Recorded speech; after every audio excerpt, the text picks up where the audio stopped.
Fit India healthy India అంటూ ప్రధాని నరేంద్ర మోదీ దేశ రాజధానిలో ప్రారంభించిన fit India cycling Tuesday movement నేడు పట్టణం పల్లె అంటూ తేడా లేకుండా అన్ని చోట్ల వ్యాపించింది.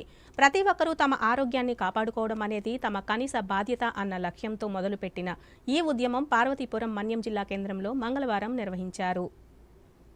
పార్వతీపురం మన్యం జిల్లా కేంద్రంలో ఫిట్ ఇండియా సైక్లింగ్ ట్యూస్డే కార్యక్రమాన్ని ఘనంగా నిర్వహించారు. ఈ కార్యక్రమంలో భాగంగా కలెక్టరేట్ ప్రాంగణంలో సెట్విజ్ ఆధ్వర్యంలో ఫిట్ ఇండియా సైకిల్ ర్యాలీని సబ్ కలెక్టర్ ఐటీడీఏ ప్రాజెక్ట్ అధికారి అశుతోష్ శ్రీవాస్తవ ముఖ్య అతిథిగా పాల్గొని జెండా ఊపి ర్యాలీని ప్రారంభించారు. అనంతరం యువతతో కలిసి సైకిల్ తొక్కి ర్యాలీలో పాల్గొన్నారు. ఈ సందర్భంగా పీఓ మాట్లాడుతూ సైకిళ్ల వినియోగంపై అవగాహన, ప్రాముఖ్యతను తీసుకువచ్చేందుకు భారత ప్రభుత్వం కృషి చేస్తున్నట్లు చెప్పారు. ఒక ప్రాజెక్టుగా దేశవ్యాప్తంగా కొనసాగుతూ ఒకరిని ఫిట్ గా చేయడమే దీని ముఖ్య ఉద్దేశమని తెలిపారు. అంతేకాకుండా వాయు కాలుష్యం, ట్రాఫిక్ రద్దీని తగ్గించడంలో కూడా ఇలాంటి కార్యక్రమాలు దోహదపడతాయని అన్నారు. ఇంధనాన్ని పొదుపు చేస్తూ మనమందరం ఆరోగ్యంగా ఉంచేలా ఫిట్ ఇండియా కార్యక్రమం ఉపయోగపడుతుందని తెలిపారు. ఈ కార్యక్రమంలో సెట్విజ్ ముఖ్య కార్యనిర్వహణాధికారి బి రామ్ గోపాల్, పెద్ద ఎత్తున యువత పాల్గొన్నారు.